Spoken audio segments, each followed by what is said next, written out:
सुब्हानल्लज़ी अस्रा बिअब्दिही, पाक है वो ज़ात जो अपने बंदे को रात को ले गया, लैलन, रात के थोड़े से हिस्से में, मिनल मस्जिदिल हरामी इलल मस्जिदिल अक़सा, मस्जिद हराम से मस्जिद अक़सा की तरफ, लिनुरियहु मिन आयातिना, ताकि हम उनको दिखाएं अपनी निशानियाँ।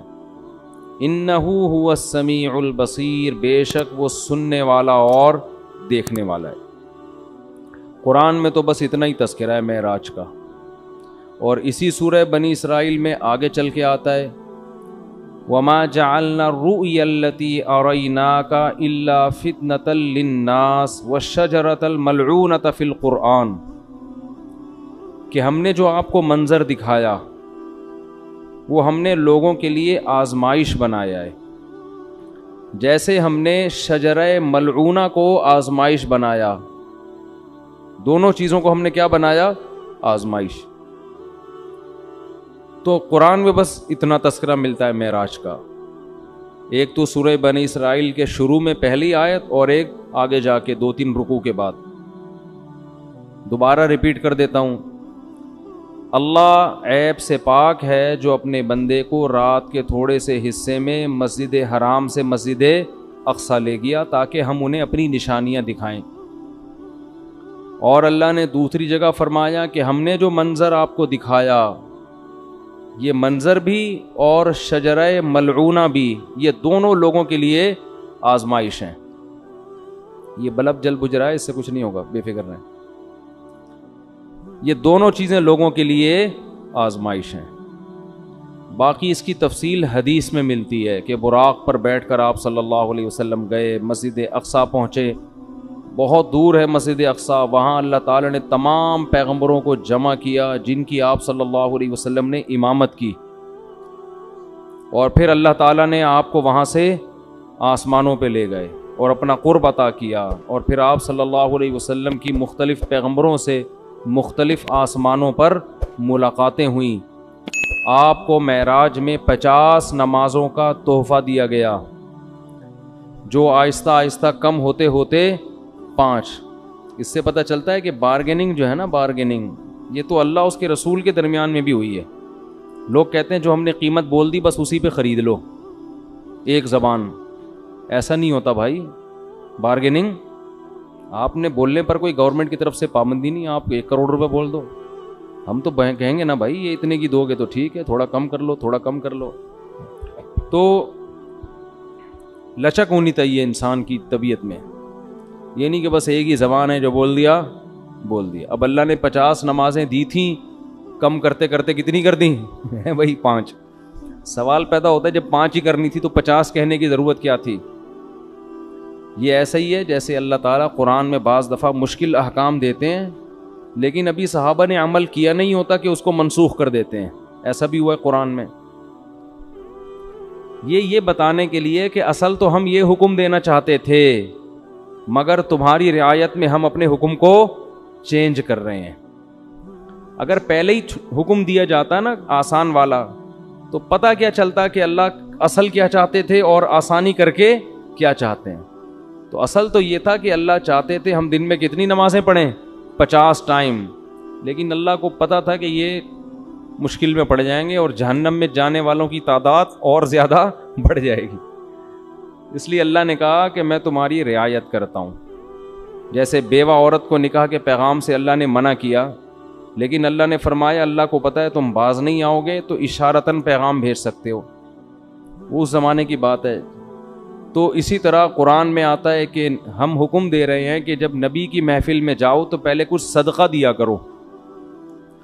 फिर अल्लाह ने फरमाया अशफ़क़्तुम अन तुक़द्दिमू बैन यदै नजवाकुम सदका, तुम डरते हो कि हर चीज़ में पहले सदका देना पड़ेगा, चलो माफ़ किया, नहीं दो सदका, ठीक है ना। तो ये कुरान की आदत है, इससे अल्लाह की रहमत का पता चलता है। और ये भी कि इस्लाम के अहकाम में भी अल्लाह ने हमें ये बताया है कि मैं भी तुम्हारी तबीयत का, तुम्हारी कमज़ोरी का की रियायत करता हूँ। तो जब अल्लाह हमारी रियायत करके अहकाम दे रहा है तो हमें भी अपने मातहतों का ख्याल बोलो करना चाहिए। अल्लाह हमें बताता है कि असल तो मैं ये कहना चाहता हूँ, ये चाहता हूँ हुक्म हो, लेकिन तुम नहीं अमल कर सकोगे, चलो ये इस पर अमल करो। तो जब अल्लाह इंसानों की रियायत करता है तो इंसानों को भी चाहिए कि वो एक दूसरे की रियायत करा करें। इतना बोझ किसी पे ना डालें कि बस तीर की तरह सीधे चलो तुम। ऐसा नहीं हो सकता भाई, इंसान टेढ़ा मेढ़ा है, आड़ा तिरछा है, उसको बिल्कुल हर चीज़ में एक्यूरेट करने की कोशिश करेंगे ना, कोई भी नहीं हो सकता। कोई भी का मतलब मस्जिद का इमाम भी पूरा सीधा, ना मुफ्ती साहब पूरे सीधे हो सकते हैं, ना मस्जिद का इमाम हो सकता है, ना कोई बुजुर्ग पूरे एक्यूरेट हो सकते हैं। लोग कहते हैं मुफ्ती साहब ने उस दिन बयान में ये बोल दिया था, मुफ्ती साहब उस दिन वहाँ अंडा मोड़ पे बैठे हुए टांग पे टांग रख के चाय पी रहे थे, ये उलमा के बैठने का तरीक़ा नहीं होता। उस दिन मुफ्ती साहब ने कह दिया था, भाड़ में जाए। चलता है मार्केट में सब। हाँ, कुछ लोग बैठे हैं कीड़े निकालने के लिए। कुछ लोग क्या, उनका काम ही यही है कि उसके कीड़े जमा करके एक शॉपर में ला के पूरी कीड़ों की दुकान खोली हुई है उन्होंने। वो उनका काम ही यही है कि एक दूसरे की गलतियों को हाईलाइट करना। और खुद इतने बड़े बड़े ब्लेंडर इन लोगों से होते हैं कि अगर कोई दूसरा इनकी गलतियां जमा करना शुरू कर दे तो अल्लामान वल हफीज। तो लचक है भाई, लचक। लोगों की रियायत किया करो। नमाजियों की रियायत का हुक्म है मस्जिद के इमाम को। इतनी लंबी नमाजें ना शुरू कर दो कि लोग खड़े खड़े थक जाएं। हजरत मुआज थे, हजरत जाबिर बिन अब्दुल्ला, उन्होंने इतनी लंबी ईशा की नमाजें पढ़ाना शुरू कर दी, सूरह बकरा पढ़ते थे पूरी उसमें ना। अब एक सहाबी थे, वो खड़े खड़े थक जाते, वो एक दिन नमाज तोड़ के चले गए और जाके नबी सल्लल्लाहु अलैहि वसल्लम से शिकायत की कि ये इतनी लंबी ईशा की नमाज पढ़ाते हैं। अच्छा, जब वो गए नमाज में तो उनको सहाबी रसूल ने कहा कि तुम मुनाफिक हो गए हो। तुम क्या हो गए हो? क्योंकि नमाज में तुम क्या कर रहे हो? शॉर्ट नमाज चाहिए, ये तो मुनाफिक का दिल नमाज में नहीं लगता। तो फतवा दिया कि तुम क्या हो गए हो? मुनाफिक। उन्होंने जाके नबी सल्लल्लाहु अलैहि, हजरत मुआज़ इब्न जबल थे, उन्होंने जाके नबी सल्लल्लाहु अलैहि वसल्लम को बताया कि या रसूलल्लाह, इतनी लंबी नमाज पढ़ा रहे हो, ऊपर से मुझे फतवा क्या दे रहे हैं, तुम मुनाफिक हो। तो आप सल्लल्लाहु अलैहि वसल्लम ने हजरत मुआज़ को बुलाया। अफत्तानुन अंता या मुआज़, इतना गज़बनाक हुए, ए मुआज़ तुम लोगों को फितनों में डाल रहे हो नमाज से, यानी तुम तो उनको आजमाइश में डाल रहे हो कि नमाज से उनके दिल में नमाज की नफरत पैदा कर रहे हो। और फिर आपने उनसे इमामत छीन ली और फिर थोड़े दिनों बाद वापस इमामत दे दी उनको, यानी तंबीह के लिए। तो इमाम को चाहिए लोगों की रियायत करे, खतीब को चाहिए बयान में भी लोगों की रियायत करे, उनकी मेंटल लेवल से ऊपर की बातें ना करे, एकदम 4 शादियों पे ना आ जाया करे, ठीक है ना। पहले उनको दूसरी शादी समझाए, जब 6 महीने में ये समझ में आएगी फिर तीसरी। हम डायरेक्ट क्या करते हैं, तो इस पे लोग कहते हैं यार ये पता नहीं किस किस्म की बातें करता है। तो जो जंग में कमांडर है उसको चाहिए वो अपने फौजियों की रियायत करे, आप अपने मातहतों की रियायत करो। बीमार है, हमारे उस्ताद ने एक बड़ा अच्छा उसूल बनाया, हम जामिअतुर रशीद में थे, उन्होंने फरमाया कि कोई तालिब इल्म अगर आके ये कहता है कि मेरी तबीयत ख़राब है, मुझे छुट्टी चाहिए, तो छुट्टी उसको फ़ौरन दे दो। ये तहकीक बाद में होती रहेगी कि तबीयत वाक़यतन ख़राब भी है या नहीं है। वजह उसकी है कि इम्कान है कि टोपी कर रहा हो, इम्कान है इस बात का कि हो सकता है झूठ बोल रहा हूँ, लेकिन इसका भी इम्कान है कि हो सकता है सच बोल रहा हूँ। अब आपने बदगुमानी करके कि यार लग तो रानी है शक्ल से कि बीमार है, छुट्टी नहीं दी और वो वाक़तन है क्या बीमार है, तो कितनी मुसीबत में आएगा कि नहीं आएगा। तो वो होती रहेगी तहकीक, लेकिन फौरन उसको रुख्सत मिलनी चाहिए, क्योंकि इसका खतरा है कि वाक़तन सच कह रहा हो। तो ये बहुत अहम पॉइंट की बातें होती हैं, हम लोग इन चीज़ों का घरों में ख्याल नहीं करते। अपने मातहतों के साथ, मुलाजिमीन के साथ, हर एक के साथ जो है ना, ये ख्याल करना चाहिए कि इसकी हैसियत से ज़्यादा इसके ऊपर बोझ ना डाला जाए। खैर, अल्लाह ताला ने अपने हबीब सल्लल्लाहु अलैहि वसल्लम को रात में बुलाया। तो मैं ये अर्ज़ कर रहा था कि हदीस में तफसील बहुत ज़्यादा मिलती है कि आप आसमानों पर गए, यूसुफ़ अलैहिस्सलाम से मुलाकात हुई, मूसा अलैहिस्सलाम से मुलाकात हुई, ईसा अलैहिस्सलाम से मुलाकात हुई, इब्राहीम अलैहिस्सलाम से, और फिर अल्लाह ने आप सल्लल्लाहु अलैहि वसल्लम को नमाज़ों का तोहफ़ा अता फ़रमाया। तो ये बहुत अहादीस में इसकी तफसील मिलती है। और ये सारे काम रात के थोड़े से हिस्से में हुए। पहले तो मैं इस बात के थोड़े से दलाइल दूंगा कि ये ख्वाब नहीं था, ये जागती हालत में आपके जिस्म अतहर के साथ एक मोजज़ा था। गामदी साहब कहते हैं ये क्या था? ख्वाब था। तो अब हम गामदी साहब के दलाइल भी पेश कर देते हैं और फिर कुरान और सुन्नत के दलाइल भी। गामदी साहब ने कहा है कि रुइया जो है ना, अरबी में ख्वाब को कहते हैं। रुइया किसे कहते हैं? ख्वाब को। जैसे सूरह यूसुफ में है ना, वो क्या था, इन्नी राअयतु अहदा अशरा कौकबन, यूसुफ अलैहिस्सलाम ने कहा मैंने 11 सितारे देखे सरदा कर रहे हैं। तो उनके अब्बा ने कहा ला तक़सुस रुइया का, अपना ये ख्वाब किसी और को मत सुनाएं। तो उसको उन्होंने रुइया से ताबीर किया है। क्या ताबीर किया? रुइया। तो यही लफ्ज़ मेराज के बारे में कुरान में आता है कि ए नबी, हमने आपके रुइया को, ये जो रुइया था ना, इसको हमने लोगों के लिए एक आजमाइश बनाया है। तो गामदी साहब कहते हैं कि रुइया किसे कहते हैं? ख्वाब को, जैसे सूरह यूसुफ में।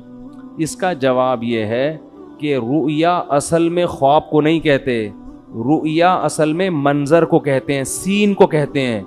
और ख्वाब में भी एक मंजर नजर आता है, इसलिए ख्वाब पर भी उसका इतलाक कर दिया जाता है।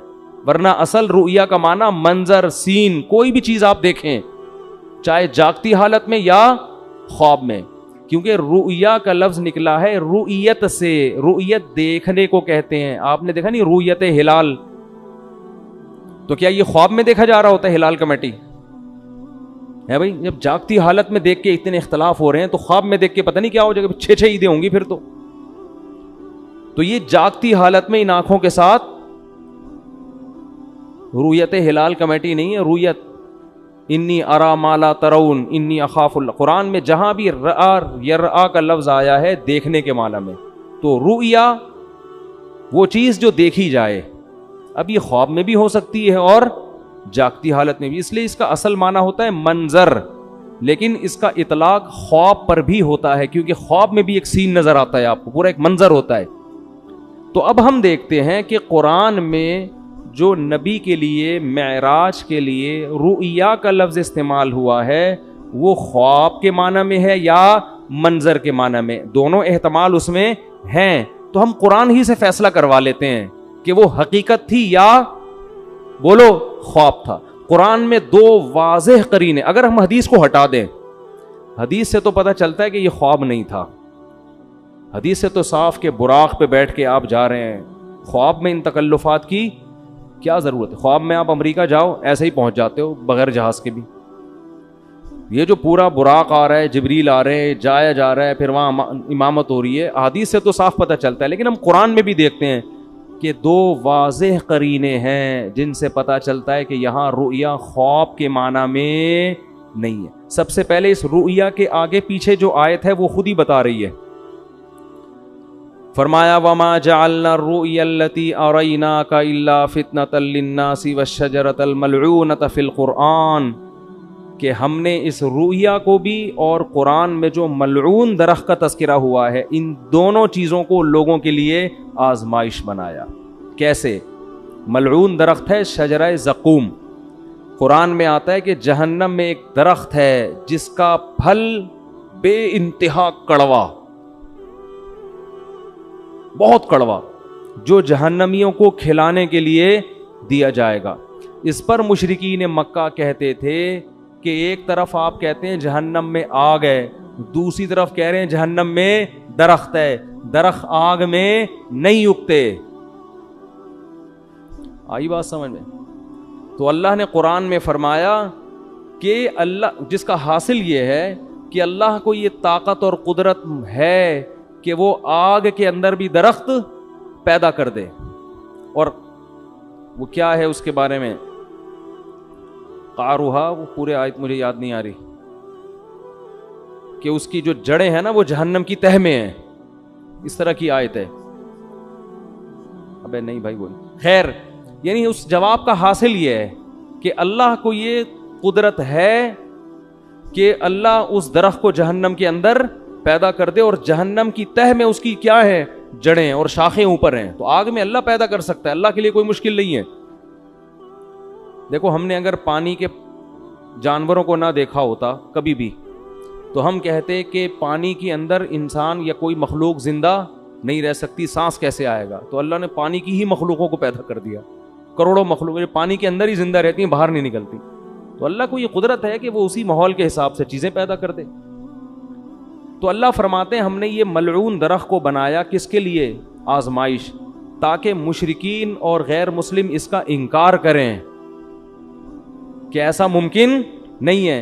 हालांकि ये इनकार करना बनता इसलिए नहीं है कि अल्लाह हर चीज पर कुदरत रखता है। तो हमने ज़क़ूम दरख्त को भी लोगों के लिए क्या बना दिया? आजमाइश, कि ये अल्लाह की कुदरत जो मानता है वो तो इसको मानेगा, जो अल्लाह की कुदरत नहीं मानता वो इसका इनकार करेगा। तो इसी के साथ अल्लाह ने नबी की मेराज का भी तज़किरा किया कि हमने नबी को जो मंजर दिखाया उसको भी लोगों के लिए क्या बनाया? आजमाइश। क्या मतलब? जो अल्लाह की कुदरत को मानेगा वो तो मानेगा इस वाक़े को, जो कहते हैं अल्लाह ऐसा नहीं कर सकता वो इस वाक़े का इनकार कर देगा। ख्वाब अगर ये होता तो ख्वाब को मानना कोई अचंभे की बात नहीं है, ये फितना थोड़ी बनता। नबी कहते मुझे ख्वाब आया है, ये हुआ है, तो अबू जहल भी कहते था भाई ख्वाब तो किसी को भी कुछ बोलो ना भाई आ सकता है, ख्वाब में तो आप कहीं भी जा सकते हैं, कोई भी इंकार ना करता। लेकिन जैसे वो कह रहे थे अकलन ये मुमकिन नहीं है कि जहन्नम में दरख्त पैदा हो जाए, ऐसे ही अकलन ये मुमकिन नहीं है कि कोई इंसान जिंदा अपने जिस्म के साथ रात के थोड़े से हिस्से में मस्जिद हराम से मस्जिद अक्सा और आसमानों की सैर करके आ जाए। इट इज़न्ट पॉसिबल, ये अकलन मुमकिन नहीं है। तो अल्लाह कहते हैं दोनों चीजें तुम्हारे लिए आजमाइश हैं। खुदा की कुदरत को मानोगे तो दोनों पे यकीन करोगे, नहीं मानोगे तो दोनों का इनकार करोगे। तो ये बहुत बड़ी दलील है कि यहां रुइया से मुराद मेराज में हकीकत है जिस्म के साथ, ख्वाब इससे मुराद नहीं है, वरना ये आजमाइश ना होता। दूसरा, कुरान में वाज़े इशारा किया, वो तो सराहत है। सूरह बनी इसराइल शुरू हो रही है, सुबहानल्लज़ी, पाक है वो ज़ात, असरा बिअब्दिही, जो अपने बंदे को रात के थोड़े से हिस्से में ले गया, मिनल मस्जिदिल हरामी इलल मस्जिदिल अक्सा, मस्जिद हराम से मस्जिद अक्सा। यहाँ अल्लाह नहीं कह रहे कि मैंने ख्वाब में ले गया हूँ। मैं जब मैं कहता हूँ कि मैं रात को के थोड़े से हिस्से में आपको यहाँ से वहाँ ले गया, तो इसका मतलब क्या होता है? लेकर गया या ख्वाब दिखाया है भाई? आप कह रहे हो कि भाई देखो मैं तुम्हें अपने साथ मलेशिया लेकर गया था और मैंने तुम्हें वहाँ घुमाया और फिराया, फिर मैं तुम्हें वहाँ, तुम दुबई की अब कोई आदमी की नई नई शादी हुई है, फ़र्ज़ कर लो, बेगम को हनीमून के लिए मरी लेकर गया, बाद में फड्डा हो गया, बेगम को कह रहा है देखो मैं तुम्हें अपने साथ उस दिन मरी लेकर गया था, फिर मैं तुम्हें नथिया गली की मैंने तुम्हें सैर कराई, फिर मैं वहाँ से हमने टन मारा, इधर की तरफ हम मुड़े, सवात मर्दान की मालम जब्बा है क्या है, बहरहाल जो भी है, वहाँ से टन मार के इस्लामाबाद से हम अगली फ़्लाइट से वापस आए। कोई बंदा वहाँ बैठा हुआ कह रहा है यार आप भाभी से इतनी मोहब्बत करते हो? हाँ जी मैं तो बहुत मोहब्बत, कहते हैं बहुत अच्छा ख्वाब दिखाया आपने भाभी को। आप बोलोगे तुम्हारा दिमाग खराब हो गया, मैं ख्वाब की बातें कर रहा हूँ, मैं कह रहा हूँ मैं लेकर गया। तो जब कोई आम आदमी ये बात करता है, दूसरा उसको ख्वाब कहेगा, तो आपको गुस्सा आएगा कि नहीं आएगा? अल्लाह सूरह बनी इसराइल शुरू इस तरह से कर रहे हैं, सुबहानल्लज़ी, पाक है वो ज़ात, असरा बिअब्दिही, जो अपने बंदे को ले गया, लैलन, रात के थोड़े से हिस्से में। ये तनवीन तकलील के लिए, थोड़े से हिस्से में भी अल्लाह अपनी कुदरत दिखा रहा है। ख्वाब का तज़किरा होता तो ना रात कहने की जरूरत थी, ना रात का थोड़ा हिस्सा कहने की जरूरत थी। समझ में नहीं आ रही बात? दूसरी बात, तीसरा करीना, अल्लाह इस आयत को शुरू कर रहा है सुबहान अल्लज़ी, हर ऐब से पाक है वो ज़ात। इसमें अल्लाह अपनी कुदरत बता रहा है कि तुम्हें अजीब सा लगेगा कि रात के थोड़े से हिस्से में कोई बंदा मस्जिद हराम और मस्जिद अक्सा से होके वापस भी आ जाए, इट इज़न्ट पॉसिबल, ये मुमकिन नहीं है। तो अल्लाह आयत शुरू कर रहा है सुबहान अल्लज़ी, अल्लाह हर ऐब से पाक है, वो आजिज नहीं है कि कुछ करना चाहे तो उसको असबाब के ताने बाने जोड़ने पड़े, टाइम देखना पड़े, भाई इतने टाइम में तो ये मुमकिन नहीं है, इसलिए अल्लाह ऐब से पाक है। तो ये तीसरा करीना है, ख्वाब होता तो अल्लाह सुभान अल्लाह का जिक्र ना करता। अजीब चीज को देख के हम कहते हैं ना सुभान अल्लाह, उच्ची कहो कहते हैं, वो कौन पंजाब में जब तकरीर होती है कहते हैं उच्ची कहो सुभान अल्लाह, तो उन्होंने कोई बड़ा टेक्निकल पॉइंट मारा होता है। ख्वाबों की बातों पे कोई इतना ज्यादा नहीं होता सुभान अल्लाह, ठीक है ना। तो अल्लाह फरमा रहे हैं कि ये 3 वाज़ेह करीने कुरान मजीद में, लिनुरियहु मिन आयातिना, ताकि हम मोहम्मद सल्लल्लाहु अलैहि वसल्लम को अपनी निशानियां बताएं। तभी तो मुशरिकीन ने इनकार कर दिया, ये नहीं हो सकता। अगर ख्वाब की बात होती तो वो इनकार ना करते। फिर जब इनकार किया तो अल्लाह फरमाते हमने इस वाक़े को आजमाइश बनाया। बाकी इसमें हिकमत क्या थी, ये मोजज़ा अल्लाह ने किसी और पैगंबर को नहीं दिया। हर पैगंबर को अलग किस्म के मोजज़े मिलते हैं। हज़रत ईसा अलैहिस्सलाम को जो मोजज़े मिले ना, वो कहा जाता है कि सबसे ज़्यादा मोजज़े अल्लाह ने हज़रत ईसा को दिए हैं। मुर्दे को ज़िंदा, कोढ़ के मरीज़ को शिफा, पैदाइशी नाबीने की आंखें वापस, मिट्टी का परिंदा बना के फूंक मारी, फड़ फड़ फड़ कर करके उड़ रहा है। ये बहुत ही अजीब किस्म के मोजज़े। उलमा कहते हैं कि हज़रत ईसा के दौर में इल्म तिब जो था ना, मेडिकल साइंस, वो उस वक्त काफ़ी उरूज पे पहुंच चुकी थी। हिकमत का इल्म, हकीम, बड़ी बड़ी पेचीदा बीमारियों के इलाज दरियाफ्त हो गए थे। लेकिन सारी दुनिया के सारे हकीम कहते थे कोढ़ के मरीज का इलाज मुमकिन नहीं है। ऐसी कोई दवा नहीं है कि पैदाइशी नाबीना की आंखें आ जाएं, बाद में बिनाई जाए तो आ सकती है। जो पैदा ही नाबीना हुआ हो उसकी आंखें नहीं आ सकती। ऐसी कोई दवा नहीं है कि मुर्दे को खिलाओ और उसमें जान आ जाए। नहीं यारी बात समझ, जो मर गया वो खत्म, फिनिश, अब ठीक नहीं हो सकता। मिट्टी के बने हुए परिंदों में जान, कोई चूरन चटनी ऐसी नहीं है कि पुतले में डालें और वो उड़ना शुरू हो जाए। ना ना ना, हजरत ईसा को जो अल्लाह ने मोजज़े दिए ना, वो तमाम मेडिकल साइंस को क्या कर रहे थे, चैलेंज, ताकि लोगों को यकीन आ जाए कि ये कोई हकीम नहीं है, बल्कि ये काम अल्लाह के सिवा कोई नहीं कर सकता, ये अल्लाह ही कर रहा है इनके हाथ पे। अगर इल्म तिब ने तरक्की ना की होती ना, फिर हजरत ईसा कोढ़ के मरीज को ठीक करते। लोग कहते यार लगता है कि ये कोई माहिर, माज़अल्लाह कोई हकीम है ये, जिन्होंने कोढ़ के मरीज को चुपके से दवा खिलाई है और वो बंदा क्या हो गया, ठीक। लेकिन इल्म तिब ने इतनी तरक्की कर ली थी कि मेडिकल साइंस कहती थी कि असबाब की दुनिया में ये मुमकिन, बोलो ना, नहीं, ये नहीं हो सकता। तो अल्लाह ने मोजज़े उसी हिसाब से दिए आपको। हजरत मूसा के दौर में जादू का जोर था, ये सांप बना दिया, ये यूं कर दिया, ऐसे ऐसे करतब, ठीक है ना। तो वो लोग जादू को समझते थे कि जादू क्या होता है। अल्लाह ने हजरत मूसा को जो मोजज़े दिए ना, वो वाले मोजज़े जो जादूगर दिखाया करते थे, इस तरह के जादू। गिरबान में हाथ डाला, हाथ क्या हो रहा है, सूरज की तरह चमक रहा है। ये जादूगरों के उस जमाने में करतब हुआ करते थे। लाठी को क्या बना रहे हैं, सांप। अल्लाह ने कहा जादूगर भी ये काम करता है, आप भी करो। लेकिन जादूगर जब ये करता है तो नजर का धोखा होता है, आप जब करोगे तो सच्ची मुच्ची का हो जाएगा। तो जादूगर खुद कहेंगे भाई इट इजंट पॉसिबल, क्योंकि अगर जादू ने तरक्की ना की होती तो लोगों को क्या पता चलता कि ये जादू है या हकीकत। जो इल्म तरक्की करता है तो उसके माहिरीन पैदा होते हैं ना, वो बताते हैं भाई ये मुमकिन नहीं है। अगर ईसा को मूसा वाले मोजज़े दिए जाते, लाठी को सांप बनाने वाले, तो उस वक्त जादू का उन लोगों को इतना नहीं पता था। वो कहते यार हो सकता है ये जादू, ये भी जादू, ये भी जादू। लेकिन जादू इतनी तरक्की कर चुका था कि लोग जानते थे कि जादूगर तो लाठियों को सांप बनाते हैं, बनता नहीं है, नजर आता है। जब वो गिरबान में हाथ डाल के निकालते हैं रोशन नजर आता है, होता नहीं है। इधर तो भाई सच्ची मुच्ची का हो रहा है भाई, ये खोपड़ी में आने वाली बात नहीं है, ये तो मुमकिन ही नहीं है। तभी अल्लाह ने हजरत मूसा का मुकाबला किससे करा दिया, जादूगरों से। और हजारों जादूगरों ने जब लाठियों को फेंका है, युखय्यलु इलैहि मिन सिहरिहिम अन्नहा तसआ, कुरान कहता है पब्लिक को देखने में ऐसा लगा, हकीकत में नहीं थी वो, देखने में ऐसा लगा, उनके जादू ने ना आंखों को ऐसे पर्दे डाल दिए थे, पब्लिक को और हजरत मूसा को ऐसा लगा कि ये सांप है जो मेरी तरफ दौड़ रहा है। अल्लाह खुद कुरान में कहते हैं युखय्यल, ख्याली दुनिया में था, हकीकत में ऐसा नहीं था। इधर मूसा अलैहिस्सलाम को अल्लाह ने कहा आप लाठी जमीन पे डालें। जब हजरत मूसा ने डाली है, फैज़ा हिय सौबानुम मुबीन, वाकई अजदहा बन गई। तभी तो कुरान कहता है कि जादूगर एक सेकंड भी नहीं ठहरे, फौरन सजदे में गिर गए। ये नहीं कि उन्होंने मशवरा किया हो कि भाई ये देखो जरा, ये भी जादू है, हमारा भी जादू, तो एक्चुअली जरा हम गौर करते हैं, एक कॉन्फ्रेंस बुलाते हैं, हमारा आपस में इसमें मुज़ाकरा होगा कि इसका लेबॉर्ट्री टेस्ट करवाएं कि ये सांप वाकई सच्ची मुच्ची का है या झूठी मुठी का है क्या ये।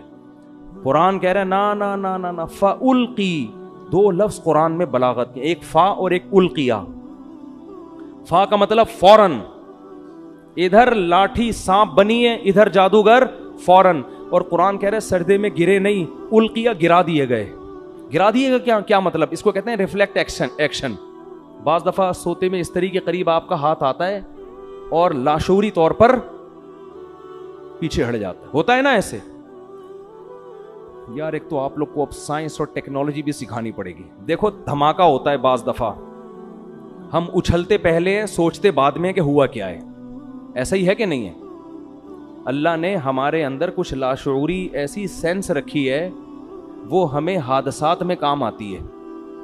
क्योंकि हादसे जब हो रहा हो तो पहले सोच के फिर आप अमल करो तो टाइम बोलो निकल चुका होता है। बाज़ दफ़ा टाइम क्या हो चुका हो। देखो एक कुत्ता आपके पीछे आ रहा है तो आप सोचते हो, पहले तो ये सोचते हो मेरे ही पीछे आ रहा है, किसी और के पीछे तो नहीं जा रहा। सोचने का टाइम मिलता है ना आपको, क्योंकि जैसे कुत्ता भाग सकता है आप भी भाग सकते हो। आप सोचते हो, फिर आप गौर करते हो, नहीं यार ये मेरी तरफ ही आ रहा है, कितनी स्पीड से आ रहा है, स्पीड चेक करते हो आप उसकी।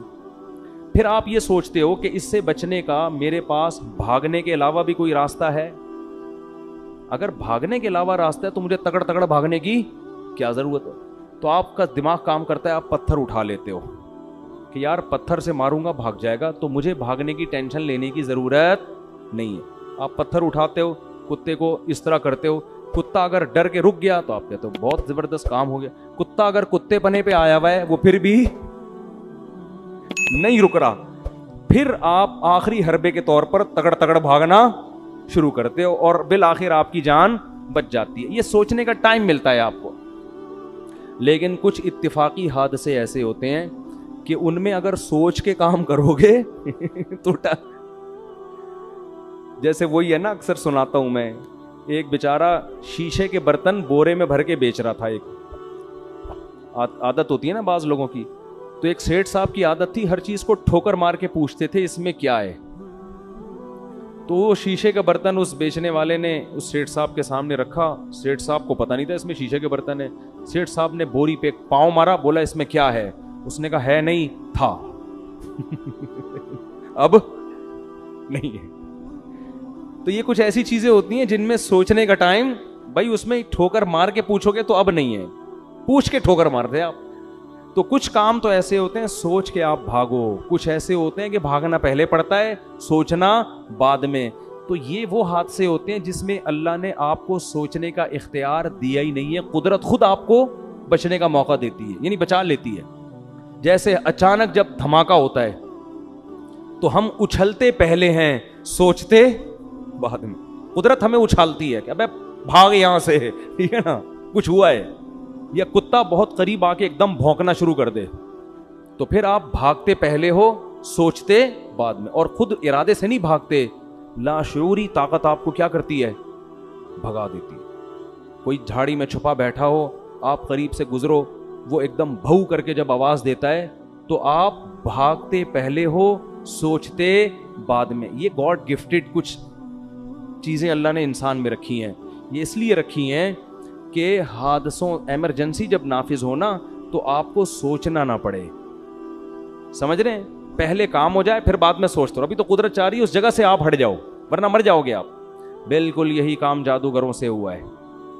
कुरान कहता है कि जब उन्होंने रस्सियों को, जब मूसा ने लाठी को फेंका और वो सांप बनी है, तो जादूगर सोच के सजदे में नहीं गिरे, गिरे पहले हैं, सोचा बाद में। क्यों गिरे पहले?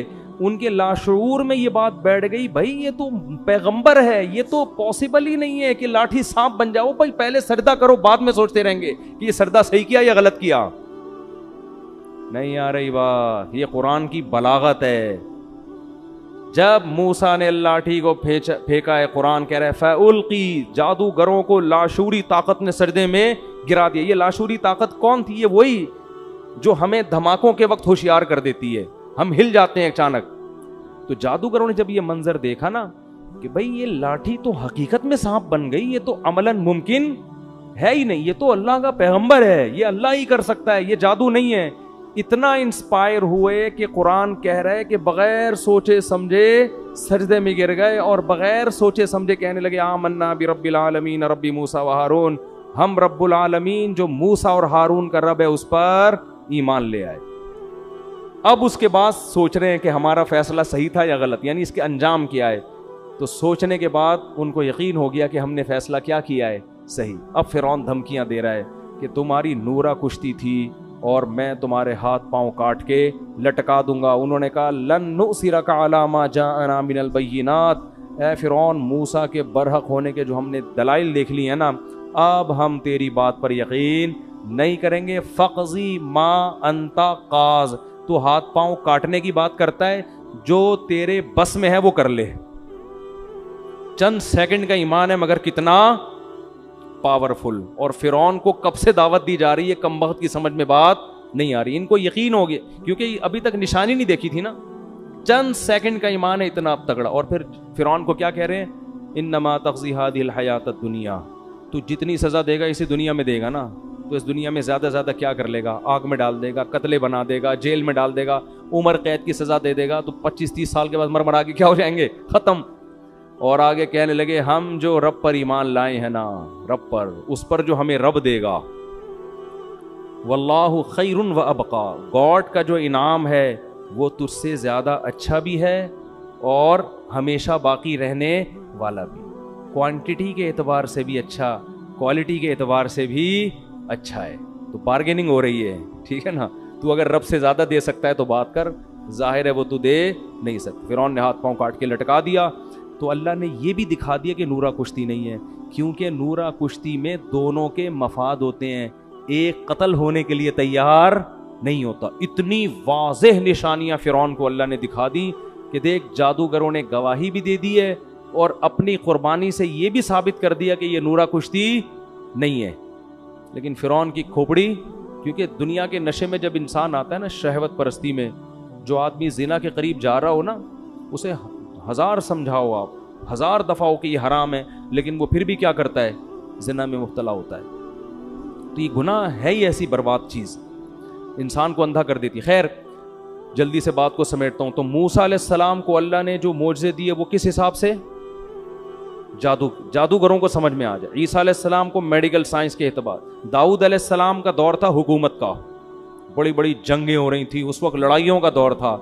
अल्लाह ने ऐसे मोजज़े दिए आपको जो जंगों में आपके काम आए, लोहे को पिघला दिया आपके हाथों में, इस तरह से। खैर, तो हमारे नबी को जो मोजज़े दिए हैं ना, वो क़यामत तक के हिसाब से, वो आपके हिसाब से सूटेबल हैं। एक मोजज़ा तो कुरान दिया, क्योंकि ये दौर है एजुकेशन का, तालीम का। तो कुरान का जो मोजज़ा है, कुरान ने दावा किया इस जैसी किताब लेकर आओ। किताबों का दौर है ना, तो कुरान ने क्या कहा, एक शख्स जो ना लिखना जानता है ना पढ़ना जानता है, ऐसी किताब लेकर आता है जिसके मजमून इतने बेहतरीन कि ऐसे अखलाकी मजमून आपको दुनिया की किसी किताब में नहीं मिलेंगे। दिलों पर ऐसा राज करने वाली किताब, दुनिया में सबसे ज्यादा पढ़ी जाने वाली, सबसे ज्यादा सुनी जाने वाली, जिसको पढ़ के रोने वाले सबसे ज्यादा, जिसको सुन के रोने वाले सबसे ज्यादा, बगैर समझे भी पढ़ी जाती है, बगैर समझे भी सुनी जाती है।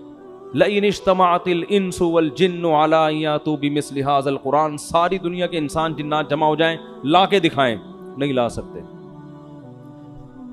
कुरान जब नाजिल हुआ ना, तो बहुत से साइंसी गलत मफरूजे थे उस दौर में, आसमान ऐसे बना है, फला चीज़ है, ऊट पटांग, जैसे उस दौर के साइंसदान तो फेंकू थे ना। उस दौर के जो साइंसदान थे, चंदे के सिवा बस वो फेंक रहे थे, लोग लपेटने के लिए बैठे हुए थे। लेकिन कुरान ने ऐसा कोई गलत साइंसी नजरिया जिक्र नहीं किया, हालांकि वो तो बहुत कुछ था। तो हमारे नबी को कैसे पता चल गया कि ये वाला नजरिया सही है, ये वाला नजरिया गलत? कोई ऐसा नजरिया कुरान ने तस्करा नहीं किया। ऐसे बातिल नजरियात से अब तक क्या है, पाक है। तो ये भी मौजज़ा है कि भाई एक दौर था साइंस तरक्की करेगी, लोग इन सब चीज़ों को गलत समझेंगे, तो कुरान ने ऐसी कोई गलत नज़रिए को अपनी किताब में जगह नहीं दी।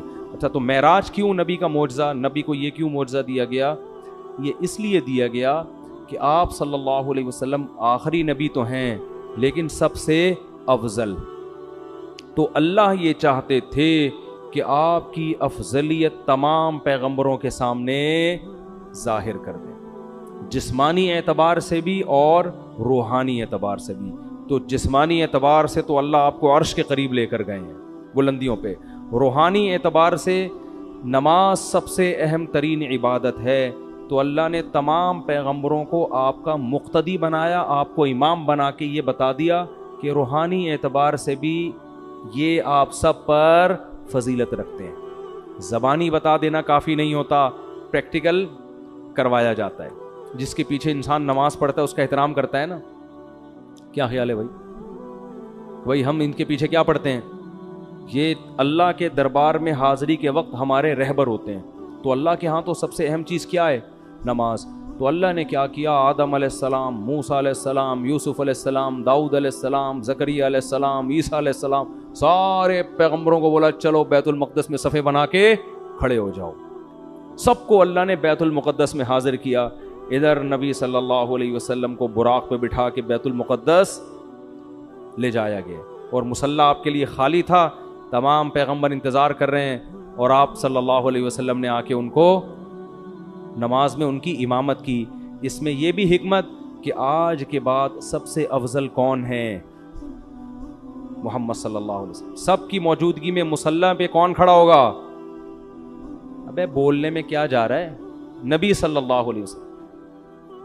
दूसरी बात कि अब तमाम पैगंबरों की शरीयतें क्या हो गई हैं? मनसूख। क्योंकि सब ने नमाज अख्पल तरीके से नहीं पढ़ी है, अपनी अपनी शरीयत के मुताबिक। किस तरह से पढ़ी है? जाहिर है जैसे इमाम पढ़ता है वैसे ही मुक्तदी पढ़ते हैं ना। यहूदियों की नमाज अलग थी, ईसाइयों की अलग थी, उनसे पहले आसमानी मज़ाहिब की नमाजें अलग थीं। अब जब नबी आ गए तो नमाज कैसे होगी? जैसे नबी पढ़ाएं। क्या मतलब? नमाज ये एक साइन है, अलामत है शरीयत का, क्योंकि सबसे बड़ा शिआर है ना। तो अल्लाह ने बता दिया नबी के दुनिया में आने के बाद अब कोई भी दुनिया में आएगा तो इनके तरीके से इस्लाम पे चलना है, अख्पल तरीके से इस्लाम पे चलने की इजाज़त नहीं है। इसी वजह से जब हज़रत ईसा अलैहिस्सलाम क़ुर्ब क़यामत में नाजिल होंगे तो अपनी शरीयत को फॉलो नहीं करेंगे, बल्कि मोहम्मद सल्लल्लाहु अलैहि वसल्लम की शरीयत को फॉलो करेंगे। जब नाजिल होंगे ना दिमिश्क की मस्जिद में, तो इमाम मेहदी मुसल्ले पे खड़े होंगे नमाज पढ़ाने के लिए। तो हज़रत ईसा जब आसमानों से नीचे उतरेंगे तो हज़रत मेहदी उनके लिए मुसल्ला खाली करेंगे कि आप नमाज पढ़ाएं। वो कहेंगे ना ना ना ना, इस काम के लिए अल्लाह ने इस उम्मत को मुंतखब किया है। समझ में आया? शरीयत इस उम्मत ही की, क्योंकि ये आप ही, मैं इमामत करने के लिए बोलो नहीं, तुम्हारे इमाम पहले से नबी आप सल्लल्लाहु अलैहि वसल्लम इमाम है, वो उनकी इमामत अभी भी है। फिर क्यों तशरीफ लाए भाई आप? सवाल पैदा होता है, फिर आप क्यों तशरीफ लाए जब आप नमाज भी नहीं पढ़ा रहे हैं? भाई नमाज इस उम्मत के पीछे पढ़ रहे हैं तो फिर आप तशरीफ, सवाल पैदा होता है कि नहीं होता, क्यों लाए? तो वो जवाब में कहेंगे कि मैं दुनिया में दीन की दावत को लेकर आया था, मैंने हज़ारों दर्जनों मोजज़े दिखाए, मुझ पर अहले किताब ईमान लाए और यहूदियों ने मुझसे दुश्मनी करके अपने ख्याल के मुताबिक मुझे कत्ल करने की कोशिश की। अब यहूदी मेरा तो दुश्मन है और इस्लाम का भी सबसे बड़ा दुश्मन कौन है? यहूदी। तो ये हम दोनों का मुश्तरक दुश्मन है। तो मैं अब इस उम्मत की क़यादत करूँगा यहूदियों से क़िताल करने में। समझ में नहीं आ रही तो जैसे चल रहे हैं वैसे ही चलते रहे। मैं जब सबक पढ़ाता हूँ तलबा को, तलबा से कहता हूँ समझ में आ रही? वो कह रहे नहीं। मैं कह रहा हूँ बाकी दुनिया में सारी बातें समझ में आ गई हैं आप लोगों को? कहते नहीं है। तो चलो एक और सही, एक और बात समझ, क्योंकि हम 3 दफ़ा समझाएंगे, इसके बाद हमारे पास खोपड़ी नहीं है कि सारे दिन एक ही चीज़ समझाते रहें, ठीक है ना। तो मेरा स्टाइल है पढ़ाने का। सबक तलबा से कहता हूँ 1 दफ़ा समझा दिया, 2 दफ़ा फिर भी नहीं समझ में आया, तो मैं उनसे कहता हूँ बाकी सारी चीज़ें समझ में आ गई हैं? यानी सारी चीज़ समझ में नहीं आई, चलो एक और चीज़ ऐसी है जो समझ में नहीं है। जब बाकी चीज़ें समझ में ना आने से कुछ नहीं हो रहा, लाइफ आपकी नेचुरल बड़े आराम से गुजर रही है, तो एक और चीज़ भी उसी में शामिल कर लो। तो खाम एक ही चीज़ को समझा के दिमाग ख़राब नहीं करना चाहिए। भी कल किसी ने मजमून भेजा 4 शादियों के ख़िलाफ़, वो मैंने पढ़ा, उसने दलाइल दिया, मैंने कहा इसको अपने पास रख लो। अब हमारे पास फालतू खोपड़ी नहीं है, इन बातों के 100 दफ़ा जवाब दे चुके हैं, फिर वही खोपड़ी वही घुमा रहे वही। ये मैंने कहा ये समझने वाले लोग नहीं है। खैर 4 शादियाँ पता नहीं कहाँ से आ गई। जल्दी से बात को समेट के ख़त्म करता हूँ। तो एक हिकमत क्या थी? जिस्मानी महराज और रूहानी महराज, ये बताना कि अब सबसे अफजल कौन है, यानी अमलन उसको करके दिखाना, सिर्फ बताना काफ़ी नहीं है, प्रैक्टिकल करके दिखाया कि सबसे अफजल कौन है। अब देखो हजरत मूसा अलैहिस्सलाम अगर कहें कि मैं सबसे अफजल हूँ, तो फिर उनके उम्मती कहेंगे फिर महराज की रात में मुसल्ले पे आप क्यों नहीं आए? भाई अगर यूसुफ अलैहिस्सलाम का मैं सबसे अफजल हूँ, तो सवाल पैदा होता है फिर महराज की रात पे नमाज आपने क्यों नहीं पढ़ाई? तो अल्लाह ने एक अमल से साबित कर दिया। हदीस में आता है लौ कान मूसा हय्यन लमा वसिअहु इल्ला इत्तिबाई, अगर मूसा कलीमुल्लाह जो बार बार कोहे तूर पे जाया करते थे, जिनका जिक्र अल्लाह ने कुरान में सबसे ज़्यादा किया, जिनको सरगोशियों के लिए अपने करीब किया, जिनको पूरी किताब एक ही दफ़ा में पकड़ा दी गई, लेकिन नबी ने फरमाया इन तमाम फ़ज़ाइल के बावजूद अगर मूसा ज़िंदा हों, अगर इस वक्त मूसा ज़िंदा होते, लमा वसिअहु इल्ला इत्तिबाई, तो मेरी इत्तिबा किए बगैर उनकी निजात मुमकिन नहीं थी। वो फॉलो इस्लाम ही को करेंगे। इसी वजह से उलमा कहते हैं हज़रत ईसा अलैहिस्सलाम आएंगे ना, तो हमारे ही शरीयत को फॉलो करेंगे। तो ये भी एक हिकमत थी महराज में। और बहुत सारी चीज़ें थी। अल्लाह ने आपको अपनी आंखों से जन्नत और जहन्नम के मनाजिर दिखाए हैं महराज की रात। अच्छा, एक हिकमत ये भी थी कि बैतुल मुक़द्दस की फजीलत पे मोहर सबत हो जाए। अगर हमारे नबी बैतुल मुक़द्दस ना जाते तो हमारे नज़र में क़िबला अव्वल की ज़्यादा वैल्यू ना होती। हम कहते वो तो ईसाइयों का क़िबला था, यहूदियों का क़िबला था, पैगम्बरों का क़िबला था, हमारे नबी तो वहाँ कभी गए भी नहीं, नमाज भी नहीं पढ़ी। तो अल्लाह ने अमलन आपको वहाँ ले जाके नमाज पढ़वाई है, ताकि हम जब जाएं बैतुल मुक़द्दस तो वहाँ नमाज पढ़ के हमें इत्मीनान मिले कि ये वो मुक़द्दस जगह है जहाँ हमारे हबीब सल्लल्लाहु अलैहि वसल्लम को भी नमाज अमलन पढ़वाई गई है। इससे बैतुल मुक़द्दस की फजीलत और ज़्यादा बढ़ गई। समझते हो कि नहीं समझते? और बहुत सारी हिकमतें हैं, वो फिर उलमा बयान करते रहते हैं। मोटी मोटी हिकमतें यही हैं। फिर एक बड़ी हिकमत ये भी थी कि नमाजों का जो तोहफा अल्लाह ने अपने पास बुला के दिया है, इससे नमाज की अहमियत, अगर वैसे ही वही आ जाती, भाई एक गिफ्ट होता है कि आप किसी को पार्सल कर देते हैं, शॉपर में बिरयानी डाल के घर पहुंचा दिया आपने, ये भी है। एक होता है अपने घर बुलाते हैं, बिठाते हैं, इज्जत के साथ सलाद रायता पेश करके खिलाते हैं। तो अल्लाह ताला ने नमाज में ऐसा नहीं किया कि जिब्रील को जाके बोल दिया फ़र्ज करके आ जाओ, ना ना, ये एक ऐसा तोहफ़ा है जो मैं अपने पास बुला के आपको अता करूँगा। तो बहुत सारी हिकमतों में मैंने चंद एक आपके सामने बयान की हैं। तो वक्त काफ़ी ज़्यादा हो गया है और कल इंशाअल्लाह फिर वो सूरह कहफ का कुछ तज़किरा करेंगे। अल्लाह ताला समझने की, अमल की तौफीक अता फरमाए।